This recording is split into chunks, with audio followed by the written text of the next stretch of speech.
Durante a glicólise, nós vimos que são formados 2 moles de ATP, 2 NADH e 2 moles de piruvato a partir de 1 mol de glicose. Em situações aeróbias, o NADH tem seus elétrons transferidos para a mitocôndria para gerar ATP. Em situações anaeróbias, o NADH é reoxidado a NAD+, pela reação da desidrogenase lática, que forma o lactato a partir de piruvato e NADH. Então, a fermentação lática resolve essa questão de reoxidar o NADH, sendo que a glicólise pode continuar. Mas em situações aeróbias, existem lançadeiras de elétrons, uma vez que o NADH citosólico da glicólise não atravessa a membrana. Então, no cérebro e músculos esqueléticos, já foi descoberto que o NADH entrega elétrons para dihidroxacetona-fosfato, formando o glicerol 3-fosfato. Então, a dihidroxacetona-fosfato recebe o par de elétrons do NADH através da reação catalisada pela glicerol 3-fosfato desidrogenase, uma enzima do citosol, e forma então o NAD+, que retorna para a glicólise, tá certo? Então, o par de elétrons agora está no glicerol 3-fosfato. Na membrana interna da mitocôndria, o glicerol 3-fosfato vai atravessar a membrana mitocondrial externa. E na membrana interna da mitocôndria, existe uma enzima chamada glicerol 3-fosfato desidrogenase, sendo de origem mitocondrial, e que ela recebe o par de elétrons porque tem um FAD na sua estrutura. Então, forma FADH2, que entra na cadeia de transporte de elétrons, sendo que cada FADH2 vai produzir 1,5 mol de ATP. São 2, então teremos 3 moles de ATP. Isso fora aqueles 2 moles de ATP já formados como saldo líquido da glicólise. Nós temos aqui um elegante modelo de lançadeira de elétrons. Com a glicólise, formam-se 2 moles de NADH para cada mol de glicose. Então, quando o metabolismo é anaeróbio, o NADH é reoxidado para NAD+, na reação que converte piruvato em ácido lático. Mas se o processo é aeróbio, então, os elétrons do NADH têm que ser enviados para a mitocôndria, uma vez que essa coenzima não atravessa a membrana mitocondrial. A lançadeira malato-aspartato faz a transferência desses elétrons. E o interessante, né, é que ela existe no fígado e no coração. Então, nós temos um transportador mitocondrial para o aspartato.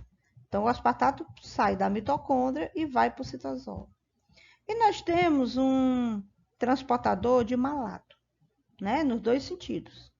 Então, esse transportador de malato também pode transportar o alfa-cetoglutarato, certo? Esse roxinho. E o transportador de aspartato também pode transportar o glutamato citosólico para dentro da mitocôndria.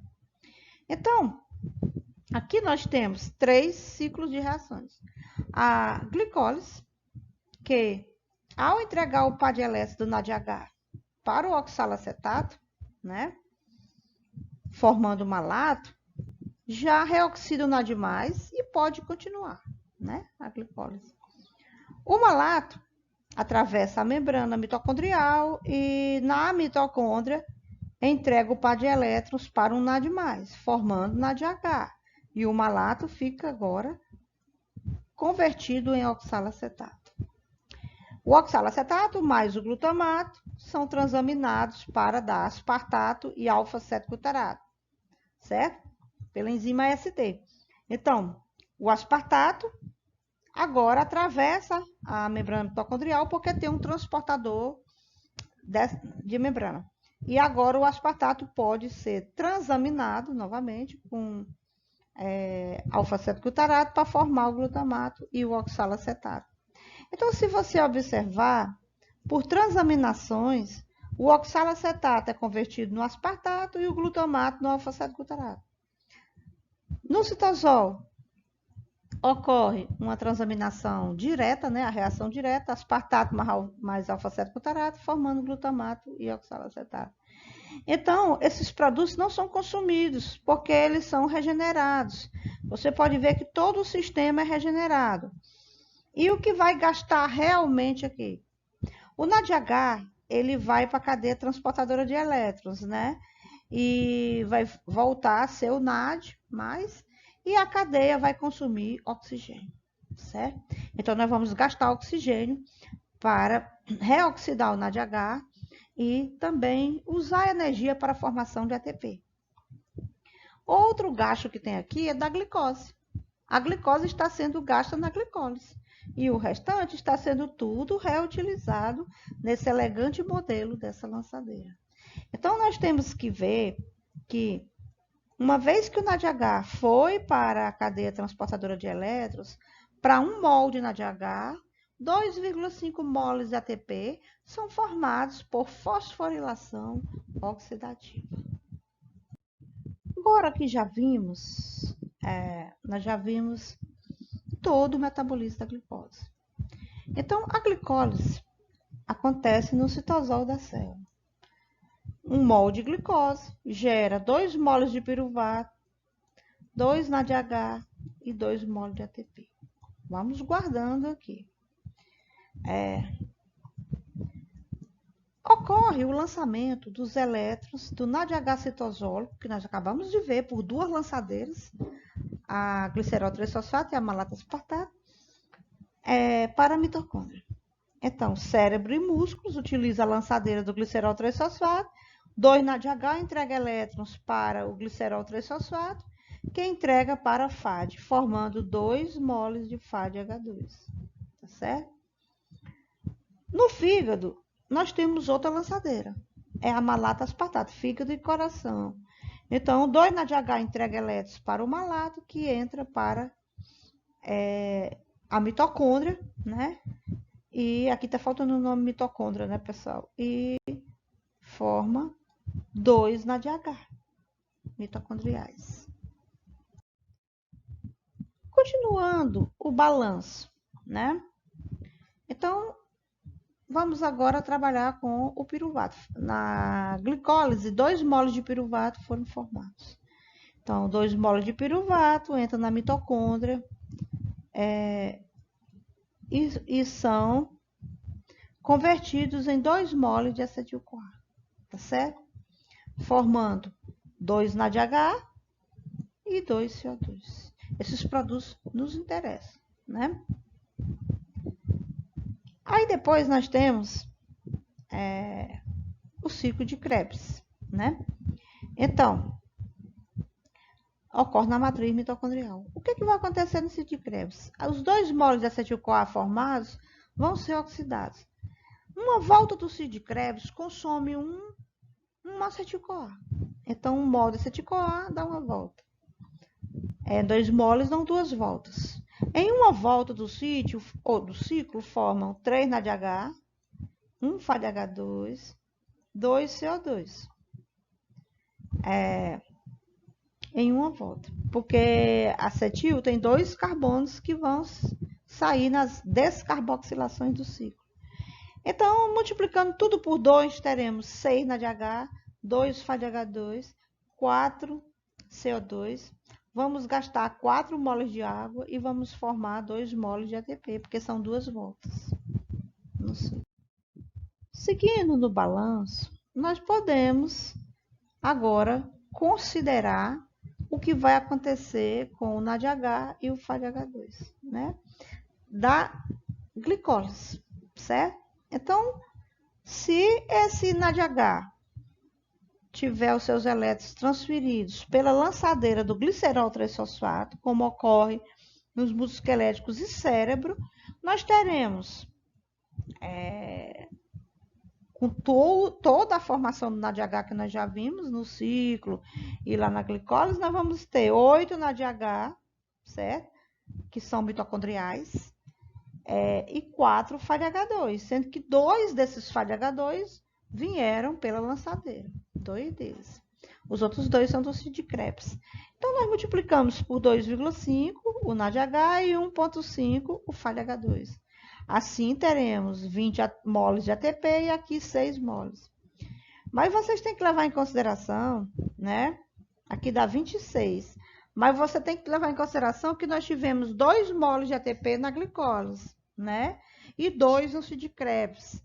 Então, nós vamos ter um saldo final de 30 moles de ATP. 26 por fosforilação oxidativa e 4 por fosforilação em nível de substrato, porque nós tivemos 2 na glicólise e 2 no Sid Krebs. Se a lançadeira for malato-aspartato, quem leva os elétrons para a cadeia transportadora de elétrons é o NADH.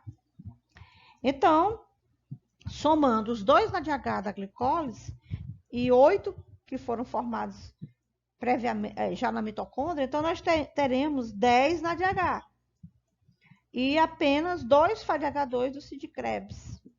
Então, no total a gente multiplica por 2,5, dá 25 moles de ATP, 1,5 o 2 FADH2. Aqui nós temos 28 moles de ATP, com 2 moles da glicólise e 2 do Sid Krebs. Então, se a lançadeira for malato-aspartato, conforme é fígado e coração, nós vamos ter um saldo de 32 moles de ATP.